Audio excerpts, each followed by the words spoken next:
ወገኖቼ ምንድነው አላስጨክን ያለ ምቾት ነው እንዳለን መከራ እየወረደብን ነው። በመከራ ውስጥ ሆነን እንኳን መጨከን ያቃተን ምኖች ነን? ለምንድነው በዚህ ዘመን የመጣ የሄደ ኃጢአት ሁሉ እኔና እናንተን የሚጎበኘን?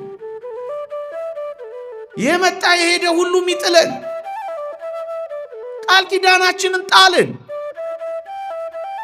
ከዓለም ጋር አመነዘር፣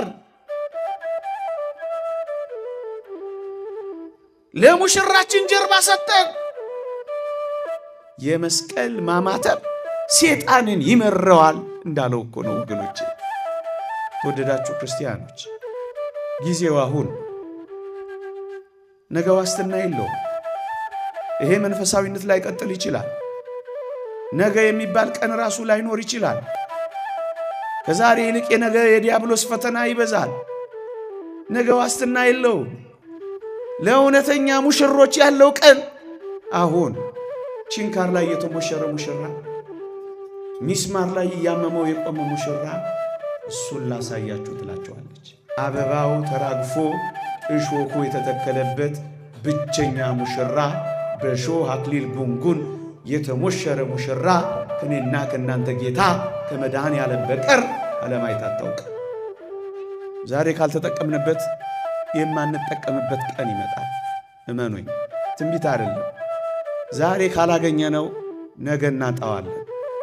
ዛሬን እንደዋዛ ካለፍነው ለነገ ቀጠሮ ከቀጠርነው ቀጠሮ የማይሞላበት ቀን ሊመጣ ይችላል ምዕመናን። ስለዚህ አሁን ወደ መጠቀም፣ አሁን ወደ መግባት ልንመጣ ይገባል። ወዳጄ፣ አንተ ምን ንቀህ ነው ለክርስቶስ የታጨ መሆንን የምትመሰክረው? እህቴ፣ አንቺስ የትኛውን የሚያማልሉትን ከክርስቶስ ሙሽርነት የሚያርቁትን የትኞቹን ትተሽና ረግጠሽ ነው የክርስቶስ እውነተኛ ሙሽሪት ለመሆን የበቃሽ? ክርስቲያኖች፣ በዚህ ዘመን ምን ተስፋ አለ? ስንቶቻችን ጸጋችን ላይ እየዘጋን ይሆን? ስንቶቻችን ክብራችንን እየተውነው ይሆን? ወደ ንስሐ፣ ወደ ቅዱስ ሥጋ፣ ወደ ክቡር ደሙ፣ ወደ ተድላ ደስታው እንድንገባ ቤተ ክርስቲያን ጥሪ ታቀርባለች። ለጥቂት ደቂቃዎች የምንቆይበት የትምህርት ርዕስ ነው። ወንጌል በሰርግ ተጀምሮ በሰርግ ነው የተጠናቀቀው። የተወደደ መድኃኒታችን ኢየሱስ ክርስቶስ በምድር ላይ ተልእኮውን አገልግሎቱን በሰርግ ቤት ጀምሮ በሰርግ ቤት ነው የፈጸመው። በመጀመሪያ የሰው ልጆች ጋብቻ ነበር የተበላሸው። የህብረተሰብ መሰረት ጋብቻ ነውና ክርስቶስ በአዲስ ኪዳን በአዲስ ፍጥረት ሊፈጥረን ሲመጣ ይህንን ጋብቻ በመባረክ ነው አገልግሎት የጀመረው። እነዚህ ሁለቱ ሰርግ ቤቶች ምን ይመስሏችኋል? የመጀመሪያው ሰርግ ቤት ሁላችሁም እንደምታውቁት ሰሞኑንም እንደተማራችሁት የቃና ዘገሊላ ሰርግ ቤት ነው። ሁለተኛው ሰርግ ቤት የት ነው ካላችሁኝ፣ ሁለተኛው ሰርግ ቤት ደግሞ ቀራንዮ ነው። ጥቂት የአባቶቻችንን ትምህርት በንጽጽር ላሰማችሁ። በቃና ዘገሊላ ታስታውሱ ከሆነ ውሃውን ወይን ነው ያደረገው በመጀመሪያው ሰርግ ቤት። በሁለተኛው ሰርግ ቤት በቀራንዮ ግን ወይኑን ደም ነው ያደረገው። ታስታውሱ ከሆነ በሐሙስ ምሽት ለአዲስ ኪዳን የሚሆን ለኃጢአት ስርየት ይቅርታ የሚሰጥ ደሜ ይህ ነው ብሎ የሰጣቸው በሐሙስ ምሽት ነው። የሐሙስ ምሽቱ የዓርብ ዕለቱ ነው። ወይኑን ደም አድርጎ የሰጣቸው። ለዚህ ነው በሁለተኛው ሰርግ ቤት ወይኑን ደም አደረገ ያልኳችሁ። በመጀመሪያው ሰርግ ቤት ታስታውሱ ከሆነ አንቺ ሴት ከአንቺ ጋር ምን አለኝ ብሎ ጠርቷት ነበረ። አንቺ ሴት ብሏት። በሁለተኛውም ሰርግ ቤት በቀራንዮም ይህንን ቃል ዳግመኛ እንሰማለን። አንቺ ሴት እነሆ ልጅሽ ሲላት እንሰማለን። በመጀመሪያው ሰርግ ቤት በቃና ዘገሊላ የኢየሱስም እናት በዚያ ነበረች ተብሎ ተጽፏል። በሁለተኛው ሰርግ ቤት ግን እነኋት እናትህ ተብሎ በቅዱስ ዮሐንስ በኩል የሁላችን እናት ሆነች። የቤተ ክርስቲያን እናት ሆነች።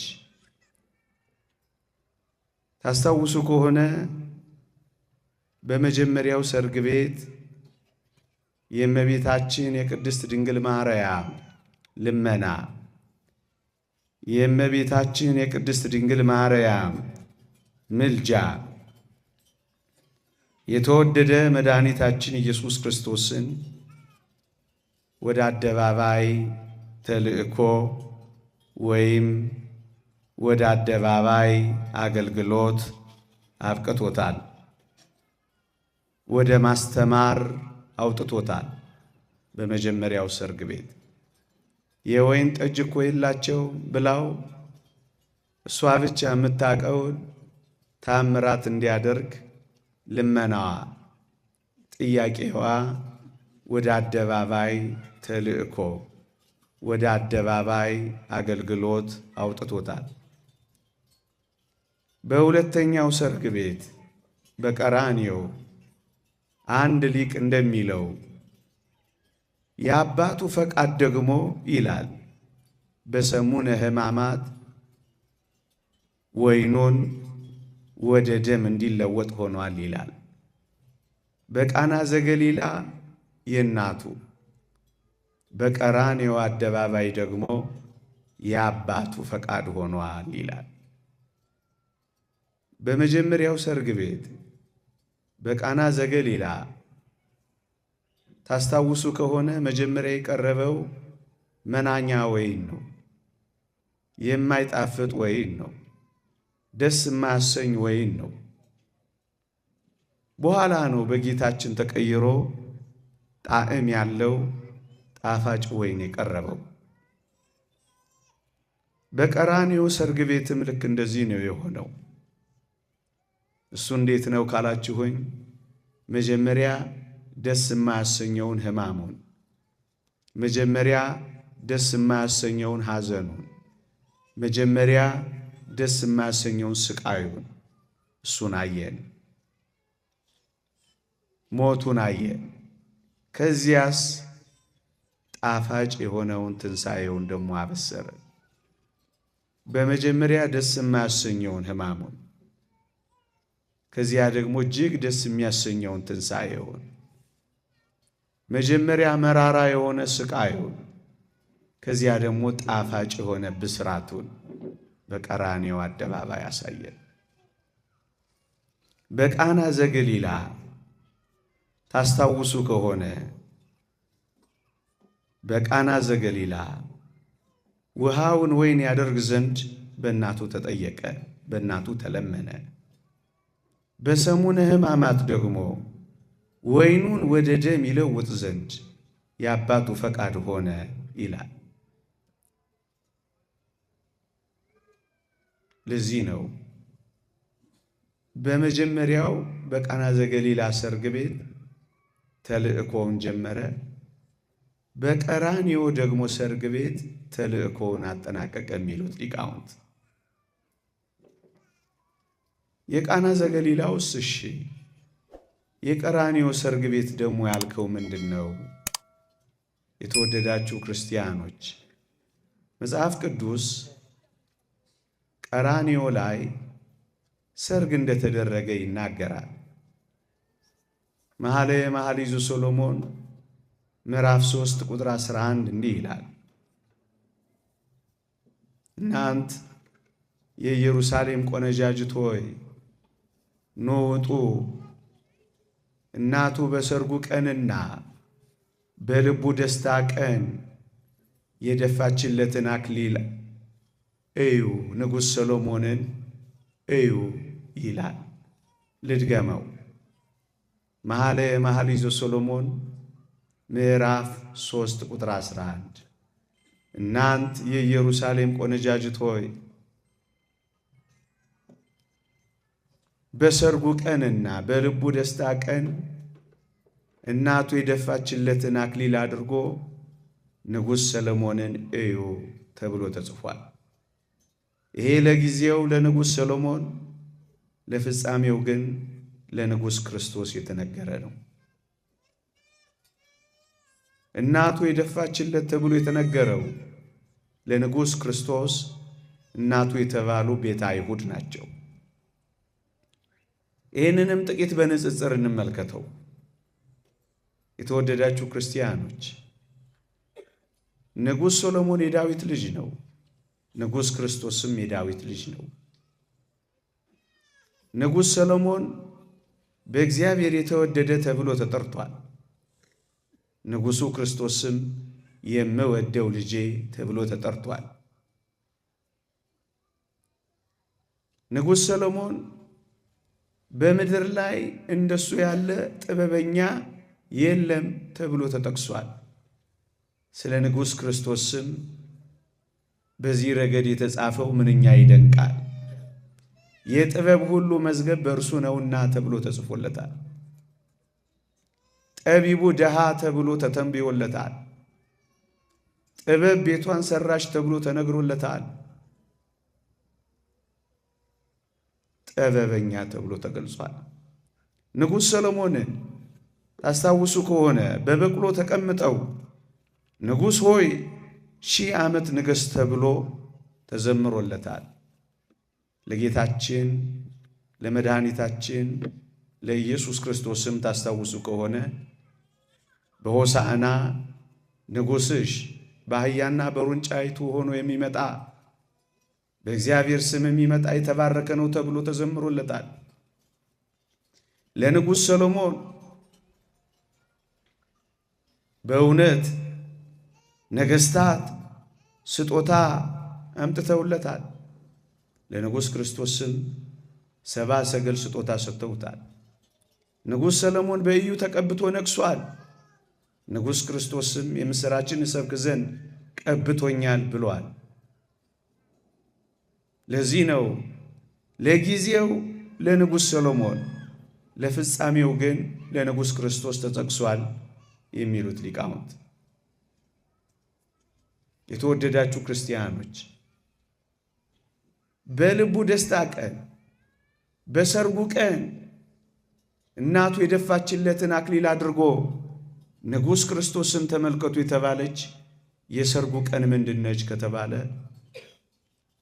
የደስታው ቀን ምንድነች ከተባለ፣ የጠፋነው እኛ የተገኘንበት፣ የተቅበዘበዝነውን እኛን የታቀፈበት፣ የሞትነውን እኛን ሕይወት የሰጠበት፣ የጠፋነውን እኛን ያገኘበት ይህች ቀንማ ቀራንዮ ካልሆነች ሌላ የቷ ነች? አዎ አክሊል አድርጎ የተሞሸረባት እሷማ ቀራንዮ ናት።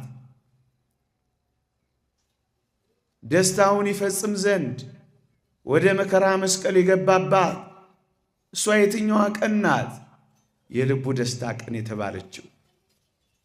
በፊቱም ስላለው ደስታ በመስቀል ታግሶ ያላት ቅዱስ ጳውሎስ የፊቱ ደስታ የመስቀልን መከራ መታገስ ነዋ።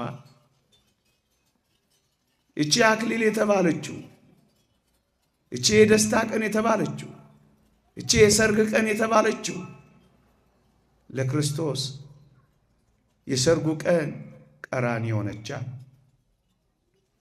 ይህንን ቅዱስ ቄርሎስ እንዲህ ብሎ ተርጉሞታል። በረከቱ ትደርብንና መስቀል የክርስቶስ የሙሽርነቱ ዙፋን ነው ብሎ ተርጉሞታል። አዎ መስቀል ላይ ነው የተሞሸረው። መስቀል መከራ በመቀበሉ ነው የልቡ ደስታ የተፈጸመው። በመከራ ነው የኛ መከራ ያረፈው። ለዚህ ነው በመስቀል ነው ዓለምን ያሳረፈው። መስቀል የክርስቶስ የሙሽርነቱ ዙፋን ነው ያሉት ለዚህ ነው። መስቀል ላይ ነው የተሞሸረው። ቅዱስ ጳውሎስ ክርስቶስ ቤተ ክርስቲያንን እንደሚወዳት ባሎች ሆይ እናንተ ሚስቶቻችሁን ውደዷ ያለው በክርስቶስና በቤተ ክርስቲያን አንጻር የባልና የሚስትን ፍቅር በገለጸበት መንገድ ክርስቶስ ቤተ ክርስቲያንን ማኅበረ ምእመናንን እኛን በፍቅሩ የወደደበት ቃል ኪዳን ያደረገበት መስቀል ላይ ነው። ፍጹም መውደዱ ፍጹም ፍቅሩን የገለጸበት ጥልቀቱ ምጥቀቱ ለመታወቅ የሚያልፍ የእግዚአብሔር ፍቅር የታየበት መስቀል ላይ ነው። እግዚአብሔር እንደፈጠረን ብቻ አይደለም፣ በእውነትም ምን ያክል እንደሚወደን ያወቅነው መስቀል ላይ ነው።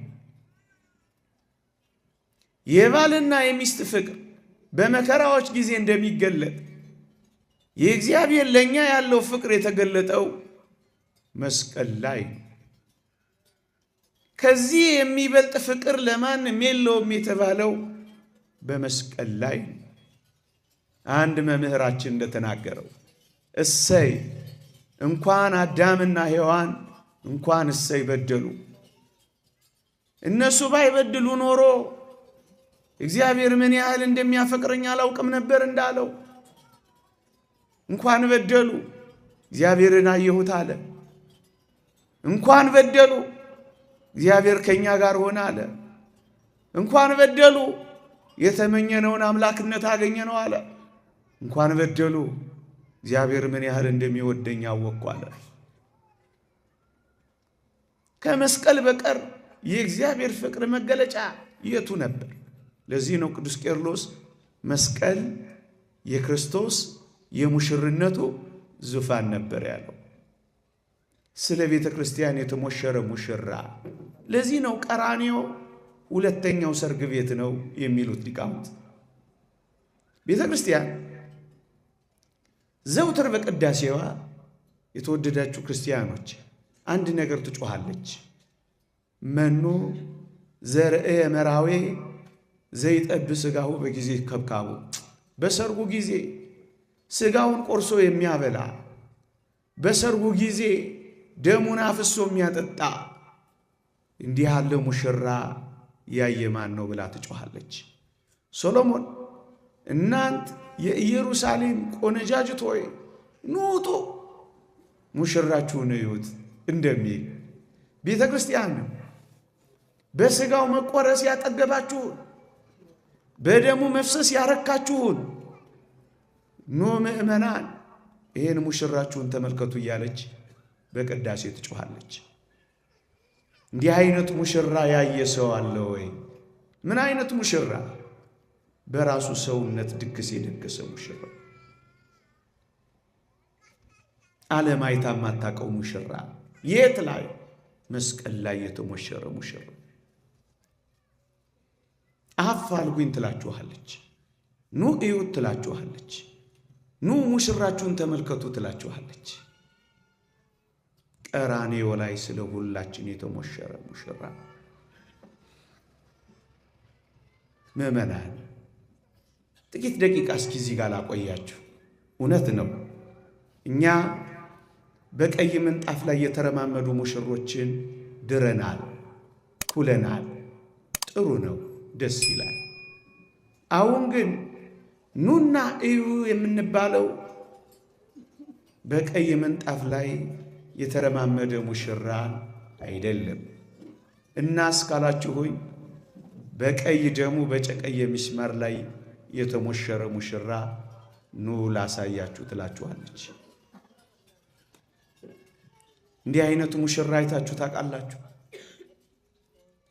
ችንካር ላይ የተሞሸረ ሙሽራ፣ ሚስማር ላይ ያመመው የቆመ ሙሽራ እሱን ላሳያችሁ ትላችኋለች። የተወደዳችሁ ክርስቲያኖች፣ እርግጥ ነው አበባ የተነሰነሰላቸው ብዙ ሙሽሮችን ድረናል፣ ኩለናል። ጥሩ ነው፣ ሰየው። አሁን ግን የማሳያችሁ ሙሽራ አበባ የተነሰነሰለት ሙሽራ አይደለም።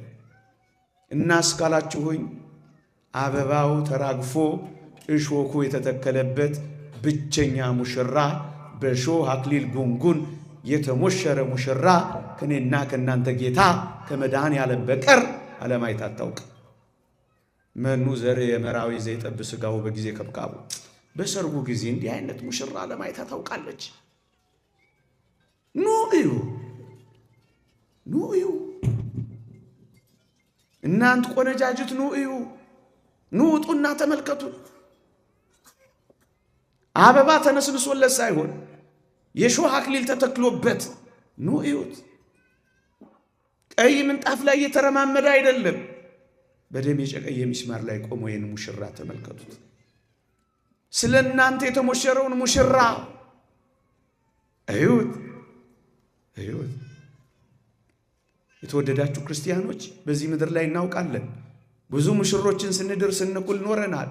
አንዳንዶቻችንም ተደረናል። ኧረ ሚዜው ድሃ ነው፣ ሽቶው ውሃ ነው ተብሎ የተተቹ ሚዜዎች እናውቃለን። በሽቶ አይደለም፣ በውሃም አይደለም፣ በምራቅ እየተተፋበት የተሞሸረ ሙሽራ ከኔና ከእናንተ ጌታ ከመድኃኔዓለም በቀር ዓለም አይታ ታውቃለች? በምራቅ የተሞሸረ ሙሽራ አይታ ታውቃለህ? በሰርጉ ጊዜ ስጋውን ቆርሶ ያበላ፣ በሰርጉ ጊዜ ደሙን አፍስሶ ያጠጣ ያረካ እንዲህ ያለ ሙሽራ ያየ ማን ነው? እናንተ የጽዮን ቆነጃጅት ሆይ ኑ ውጡ። በሰርጉ ቀንና በልቡ ደስታ ቀን እናቱ የደፋችለትን አክሊል ንጉሥ ሰሎሞን አድርጎ እዩ። ይህ የቤተ ክርስቲያን ጩኸት ነው። እንዲህ ያለ ሙሽራ ያየ ማን ነው? የተወደዳችሁ ክርስቲያኖች፣ አሁን እየተነጋገርን እንዳለ ነው ሽቶ የተረጨለት ሙሽራ አይደለም፣ ምራቅ እንጂ። ውዳሴ የጎረፈለት ሙሽራ አይደለም፣ የአይሁድ ዋልጌ ቃላት እንጂ። የተወደዳችሁ ክርስቲያኖች፣ እኛ እንደ ዳር ናቸው፣ እኛ እንዳሳመር ናቸው፣ እኛ እንደ ኳል ናቸው። ያማረ ልብስ የለበሱ በክብር ጌጥ ያጌጡ ብዙ ሙሽሮችን ድረናል፣ ብዙ ሙሽሮችን ኩለናል። አሁን ቤተ ክርስቲያን የምታሳያችሁ ይሄ ሙሽራችን ግን ባማረ ልብስ አይደለም። እዩት፣ እርቃኑን ተሞሽሯል። በአንድ ልብስ ተጣብቆ ተሞሽሯል። እንዲህ ያለ ሙሽራ ያያለ ወይ ትላለች ቤተ ክርስቲያን።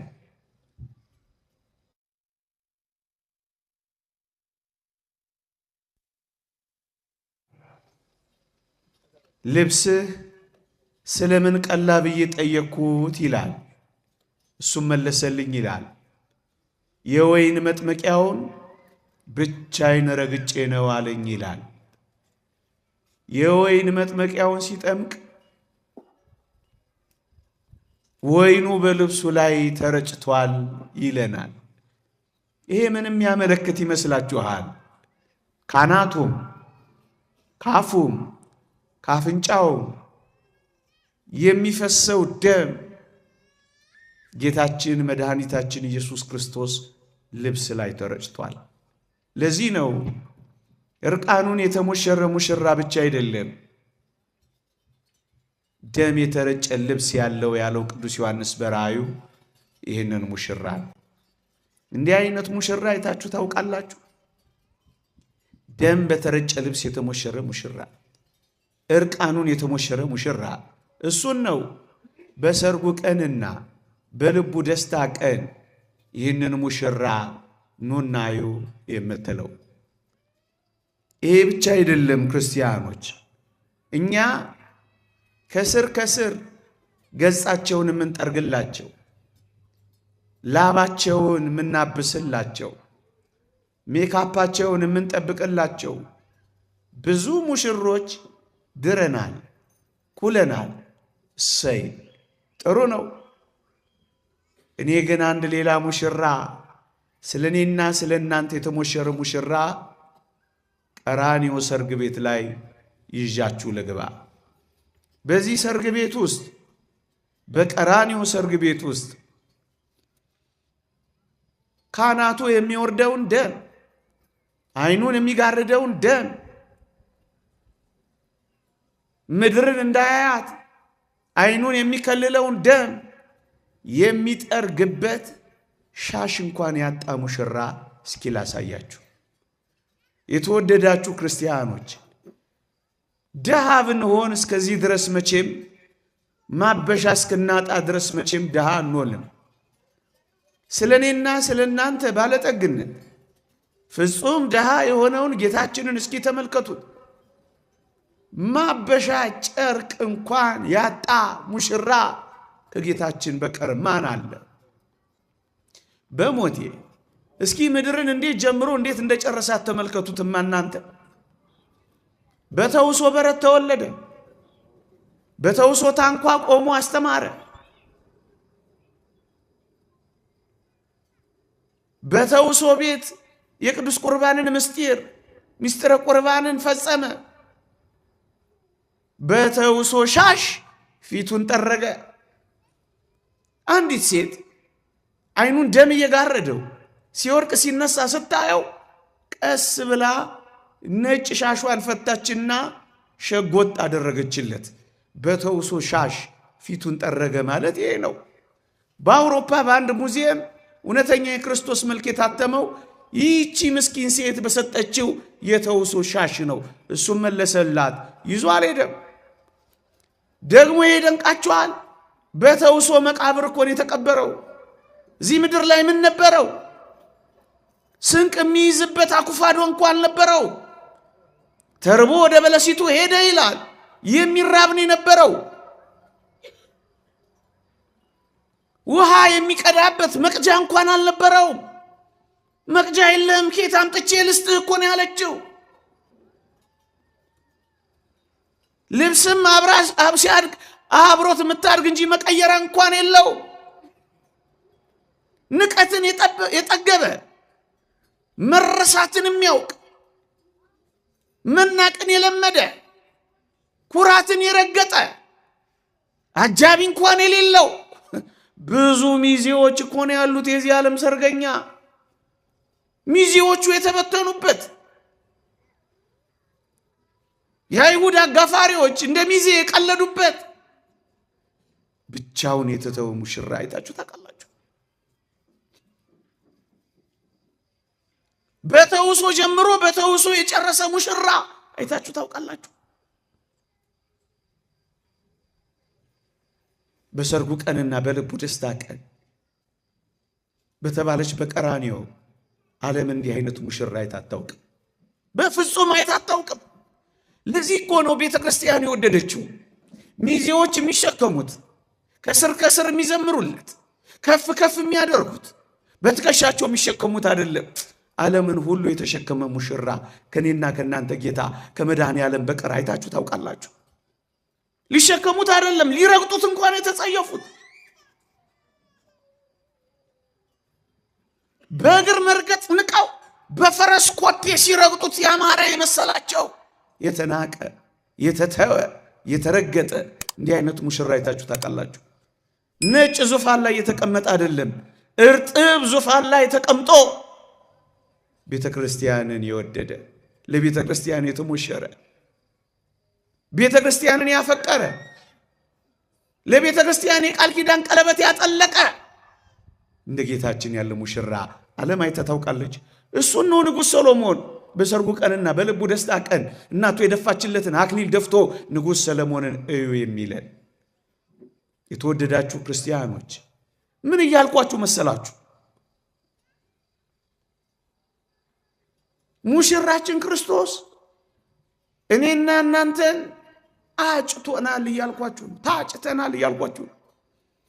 ሙሽራ አለን ካልኳችሁ እኛ ደግሞ ክርስቲያኖች ማህበረ ምእመናን የሐዲስ ኪዳኗ ቤተ ክርስቲያን ልጆች ታጭተናል። ይሄንን ማወቅ ትፈልጋላችሁ? ንዑድ ክቡር የሚሆን ሐዋርያ ጳውሎስ እንዲህ ይላችኋል፣ እናንተን እንደ አንዲት ንጽሕት ድንግል ለአንድ ወንድ ላቀርብ ለክርስቶስ አጭቻችኋለሁ ይላል። ወገኔ ሰርጋችን ገና ነው። አሁን ግን በእጮኝነት ነን ያለነው። ሙሽራው ይጠብቀናል። ሰርግ በሰማይ አዘጋጅቶልናል። መጽሐፍ ቅዱስ ሲጀምር በሰርግ ነው። መጽሐፍ ቅዱስ ያበቃ በምን እንደሚያበቃ ታውቃለህ? በሰርግ ነው የሚያበቃው።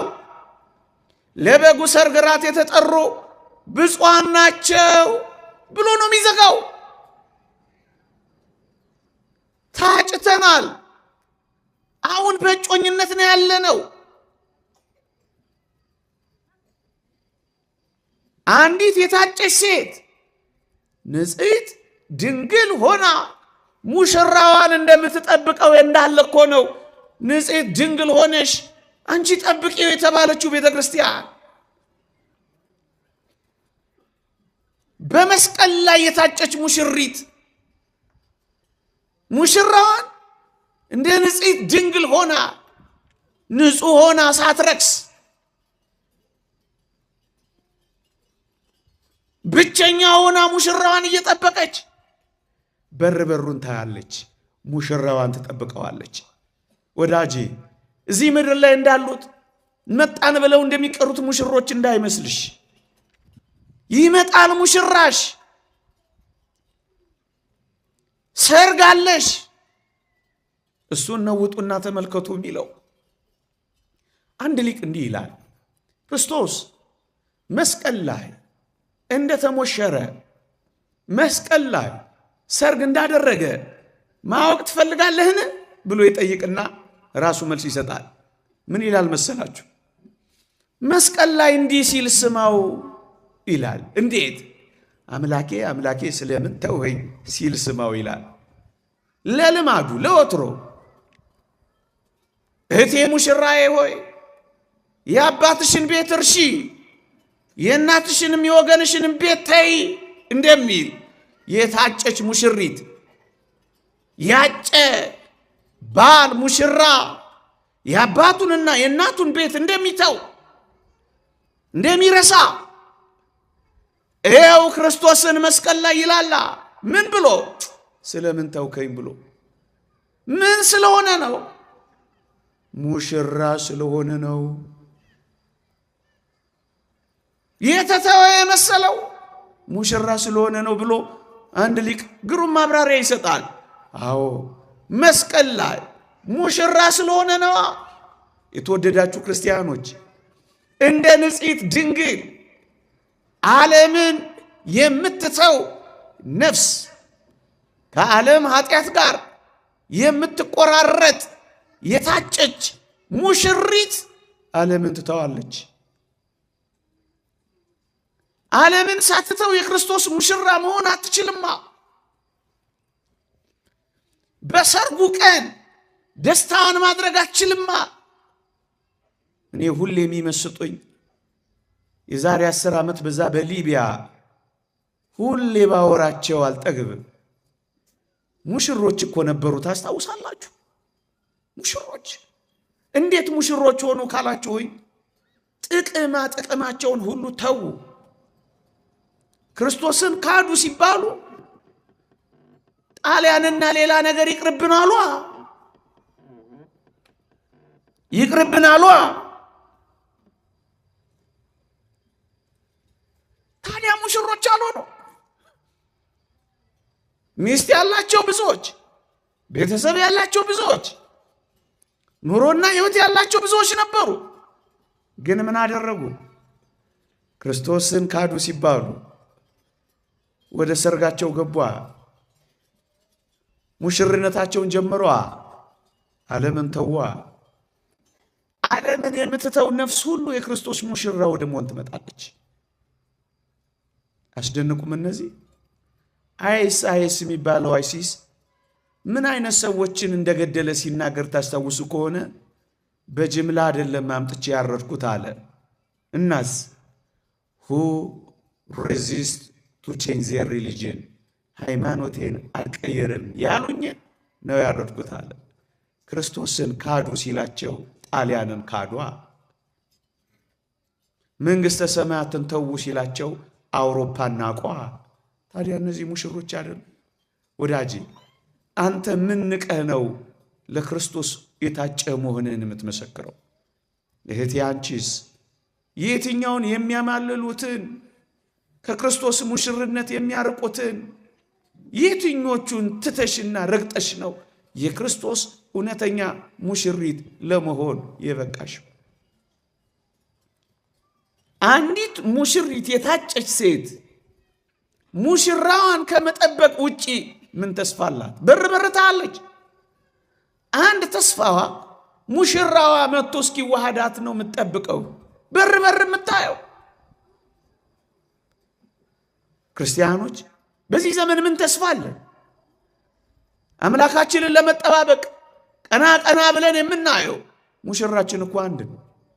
የምንጠብቀው ንጉሳችን አንድ ነው። የምንጠብቀው ሙሽራችን አንድ ነው። የተዘጋጀልን ሰርግ አንድ ነው። በቃል ኪዳን ቀለበት ተስፋ ያደረግነው። የተወደዳችሁ ክርስቲያኖች አንዲት የታጨች ሙሽሪት፣ ቀለበት ያጠለቀች ሙሽሪት ማንም ወንድ ቀና ብሎ እንደማያት በክርስቶስ የታጨች በሙሽራው የታጨች መስቀል ያጠለቀችን ሙሽሪት ማን ቀና ብሎ ሊያያት ይችላል? በልቧ መስቀል የተከለች፣ በእጇ መስቀል የያዘች፣ በአንገቷ መስቀል ያነገተች፣ በልብሷ መስቀል የጠለፈች፣ በሰውነቷ መስቀል የተነቀሰች፣ በመስቀል ያሸበረቀችዋን ምእመን ማን ሊደፍራት ይችላል? ለምንድን ነው በዚህ ዘመን የመጣ የሄደ ኃጢአት ሁሉ እኔና እናንተን የሚጎበኘን?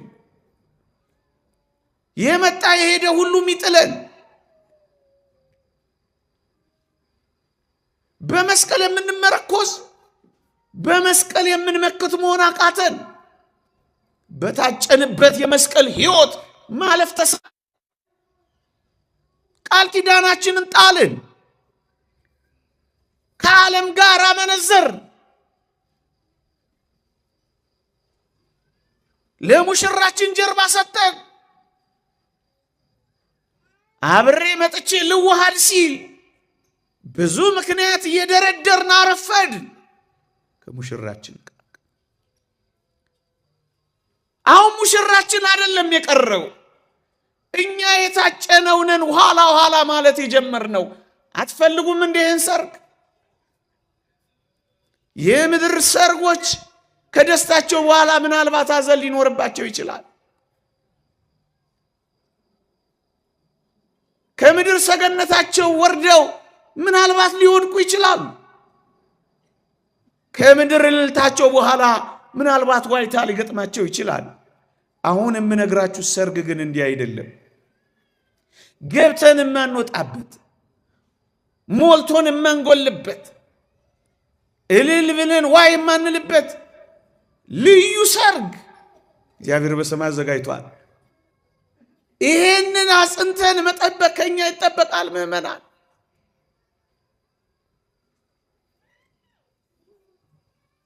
መስቀልን የተመረኮዘችዋን ማን ይደፍራታል? አባ ጊዮርጊስ ዘጋስጫ እንደተናገረው እኮ ነው። የመስቀል ማማተብ ሴጣንን ይመረዋል እንዳለው እኮ ነው ወገኖቼ። ቺ ሙሽሪት ያረፈደችበት ትሆን? እዛ መኃልየ ሰሎሞን ምዕራፍ 5 ላይ አንድ አሳዛኝ የሙሽራና የሙሽሪት ታሪክ ተዘግቧል። እንደምታውቁት ተስፋ አረጋለሁ። ሙሽራዬ ና ብላ ጠራቸው አንዲት ሙሽሪት። ሙሽራዋም ድምጿን ሰማና መጣ።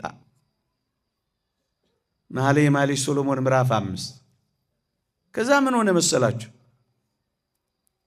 ሙሽራው ድምፅ አሰማ። መጥቻለሁ አላት። ደጇን አንኳኳላት። እሷ ምን አለች?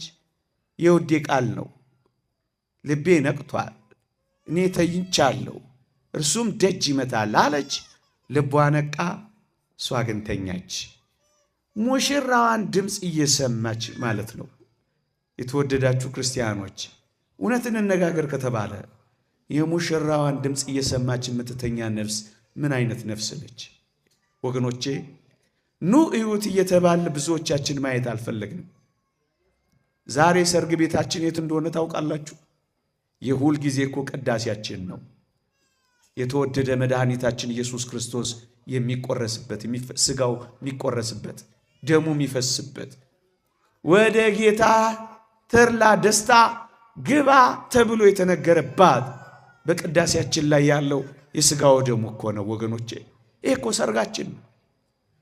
ብዙዎቻችን ይሄንን ሰርግ ትተን እየሄድን እንደሆነ ታውቃላችሁ። ማስቀደሳችን አልቀርም፣ እናስቀድሳለን። ብዙዎቻችን ግን መዋሃድ አቅቶናል፣ መጨከን አቅቶናል። ልባችን እኮ ነቅቷል። ልንዋሃደው እኮ እንፈልጋለን። ነገሩ እኮ ገብቶናል፣ ተገልጾልናል። ግን ደግሞ ለሽ ብለን ተኝተናል። እንደዚህች ሙሽሪት አታሳዝን? ትፈልገዋለች እኮ፣ ድምፁን ትሰማዋለች እኮ፣ ጨክና ግን መዋሃድ ግን አልቻለችም። አታሳዝንም እቺ ሙሽሪት? ምናልባት በዚህ ዘመን ያለን ምዕመናን እንደዚች አይነት ሙሽሪት ሆነን ይሆን? አላውቅም። ልቧ ነቅቷል፣ እሷ ተኝታለች። ሊተዋት አልወደደም። ከዛ ድምፁን ነገራት። ምን ነገራት መሰላችሁ? አንብቡት ቤት ስትገቡ እንዴት ይመስጣል። የሌሊት ነጠብጣብ ቆንዳላዬን አርሶታል፣ ውርጩ መጥቶኛል፣ ጤዛው አልሶኛል፣ እህቴ ሙሽራዬ ሆይ ክፈችልኝ ብሎ ይለምናት ጀመራ። ወገኖቼ ስንት ጊዜ ነው ጉባኤ እየተደረገ እግዚአብሔር ይለመነን? ስንት ጊዜ ቅዳሴ እየተቀደሰን የተለመን ነው? ስንት ጊዜ እግዚአብሔር ይለምነን? ስንት ጊዜ እግዚአብሔር ወደኛ ይምጣ? ስንት ጊዜ ሙሽራችን ወደኛ እየቀረበ በር የሚከፍት የሚጨክን ጠፋ? ወገኖቼ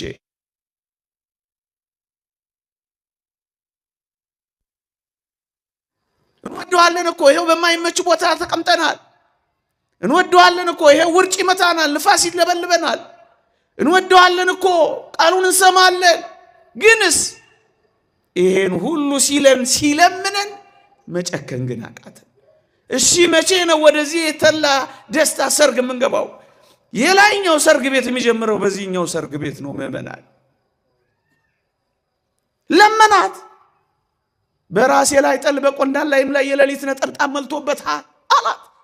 እሷ ምን እንዳለች ታውቃላችሁ?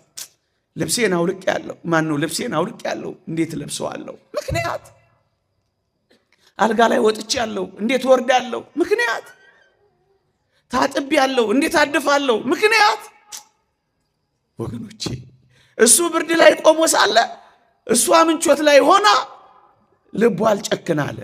ወገኖቼ ምንድነው አላስጨክን ያለ? ምቾት ነው እንዳለን መከራ እየወረደብን ነው። በመከራ ውስጥ ሆነን እንኳን መጨከን ያቃተን ምኖች ነን?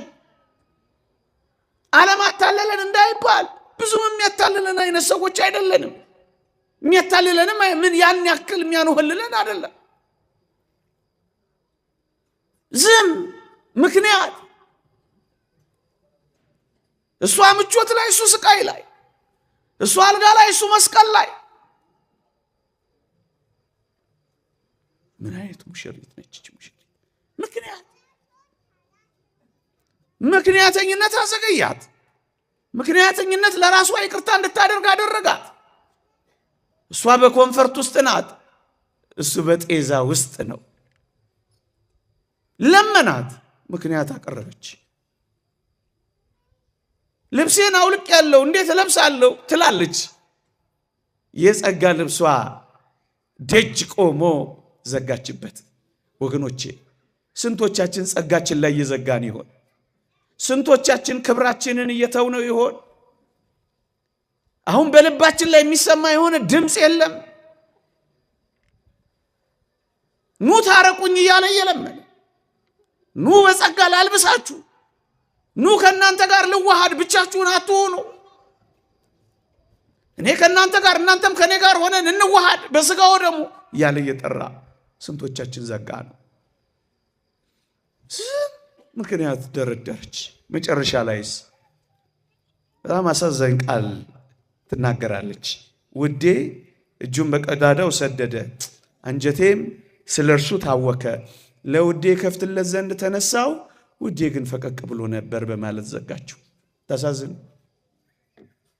ታሳዝንም እና አለችው። መጣ፣ ድምፁን አሰማት፣ ተኛች። መከራውን ስቃዩን ነገራት። እሷ ምቾት ውስጥ ሆና ምክንያት ደረደረች። ከዚያ እጆቹን ዘረጋላት፣ በመስኮት ውስጥ አሳያት። ፋዘር ታድሮስ ማለት የሚባል አንድ ግብፃዊ ሊቅ ቁስሎቹን አሳያት፣ ተሰቀለና አሳያት አለ። ያን ጊዜ ግን አልቻለች፣ ተነሳች። ልከፍትለት የርኩ ውዴ ግን ሄዶ ነበር አለች። ታሳዝናለች። ሙሽራዋን በብዙ ምክንያት አጣች። የተወደዳችሁ ክርስቲያኖች ጊዜው አሁን ነው። ነገ ዋስትና የለውም። ይሄ መንፈሳዊነት ላይ ቀጥል ይችላል። ነገ የሚባል ቀን ራሱ ላይኖር ይችላል። ከዛሬ ይልቅ የነገ የዲያብሎስ ፈተና ይበዛል። ነገ ዋስትና የለውም። ለእውነተኛ ሙሽሮች ያለው ቀን አሁን ዛሬ ብቻ ነው። እግዚአብሔርን በሚገኝበት ጊዜ ፈልጉት፣ ቀርቦም ሳለ ጥሩት። ክፉ ሰው ሐሳቡን በደለኛ መንገዱን ይተው ይላል። እግዚአብሔር አሁን ይገኛል። የሙሽራው ጥሪ ያስተጋባል። ኑ ሙሽራችሁን እዩ ብላ ትጮኻለች ቤተ ክርስቲያን። ኑ እዩት፣ ኑ አግኙት፣ ኑ ተዋሃዱት ብላ ትጮኻለች። ኑ እዩት። አመለጣት፣ ሄደባት። ዛሬ ካልተጠቀምንበት የማንጠቀምበት ቀን ይመጣል። እመኑኝ፣ ትንቢት አይደለም። ዛሬ ካላገኘነው ነገ እናጣዋለን። ዛሬን እንደዋዛ ካለፍነው ለነገ ቀጠሮ ከቀጠርነው ቀጠሮ የማይሞላበት ቀን ሊመጣ ይችላል። ምዕመናን፣ ስለዚህ አሁን ወደ መጠቀም፣ አሁን ወደ መግባት ልንመጣ ይገባል። ወደ ሰርጋችን ደስታ በንስሐና በሥጋው ደሙ ልንቀርብ ይገባል። የተወደዳችሁ ክርስቲያኖች አባፋም ስለሚባል ሰው ነግሬያችሁ ባበቃስ። አባፋም በአንድ ገዳም በተጋድሎ የኖረ መነኩሴ ነው። ከዕለታት አንድ ቀን የሰማዕትነቱ ቀን እንደሚደርስ አወቀና የሰማዕትነት ቀን በሚቀበልበት በዚያች ቀን ነጭ ልብስ ለብሶ ወጣ። ወንድሞቹ፣ የገዳም ወንድሞቹ በዚህ ዕለት አለባበሱ ግራ ተጋቡና አባፋም ምን ሆንክ ዛሬ ነጭ ልብስ ለበስክ አሉት አሉ። አባፋም መለሰ፣ ይህች ቀን የሰርጌ ቀን ናት አለ ይባላል። ወገኖቼ የኔና የእናንተ የሰርግ ቀን የቷ ናት? እስከ መቼ ሰርግ ቤት ቆይተን ሳንዋሃድ እንሄዳለን? የሰርጌ ዕለት ይልሃል ይሄ ነው ወዳጄ። ጨሳ አቧራው ጨሰ የምንልበት አይደለም፣ ከጌታችን ጋር የምንዋሃድበት ሰማያዊ ደስታና ሰርግ የምናደርግበት፣ መላእክት የሚዘምሩበት፣ ዳዊት በገና የሚደረድርበት፣ ዕዝራ መሰንቆ የሚዘምርበት ምን አይነት ሰርግ ተዘጋጅቷል መሰላችሁ? ለእነዚህ ሰርገኞች የበጉ ሰርግ ራት ተዘጋጅቷል። ለበጉ ሰርግ ራት የሚበቁ ብፁዓን ናቸው ተብሎ የተጻፈው፣ ልብሳቸውን በበጉ ደም ያነጹ ብፁዓን ናቸው የተባለው ለነሱ የተዘጋጀች ሰርግ በሰማይ ያለች ወገኖች፣ በሰማይ አለች ነጭ ልብስ የምንለብስባት ሰርግ። እሱ በደም የተረጨ ልብስ ለብሶ እኛን በሰርግ ቤት በዘላለም መንግሥት ነጭ ልብስ የሚያለብስባት፣ እርሱ እርጥብ መስቀል ተሸክሞ በነጭ ዙፋን የሚያስቀምጥበት፣ እሱ መራራ ሐሞት ጠጥቶ መናን የሚመግብባት፣ እርሱ በእንባና በስቃይ አልፎ እኛም በደስታና በተድላ የሚሞላባት በሰማይ ሰርግ አለን፣ ነጭ ልብስ የምንለብስባት። ይሄ ሰርግ እርግጠኛ ነው ወገኖቼ፣ አፈ ታሪክ አይደለም፣ ቲዎሪ አይደለም፣ እውነት ነው። እመጣለሁ አለ መጣ፣ ወለዳለሁ አለ ተወለደ፣ ሞታለሁ አለ ሞተ፣ እነሳለሁ አለ ተነሳ፣ መጥቼ ወስዳችኋለሁ ብሏል። መጥቶ ይወስደናል። ሰርግ አደርጋለሁ ብሏል። ሰርግ ተዘጋጅቷል። ለዚህ ሰርግ የተጠሩ ብፁዓን ናቸው ይላል።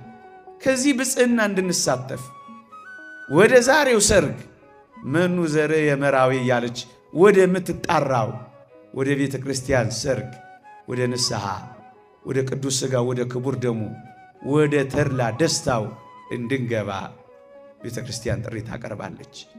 እናንተ የጽዮን ቆነጃጅት ኑ ውጡ። በሰርጉ ቀንና በልቡ ደስታ ቀን እናቱ የደፋችለትን አክሊል አድርጎ ንጉሥ ሰለሞንን ተመልከቱ። ሁለቱ ሰርግ ቤቶች።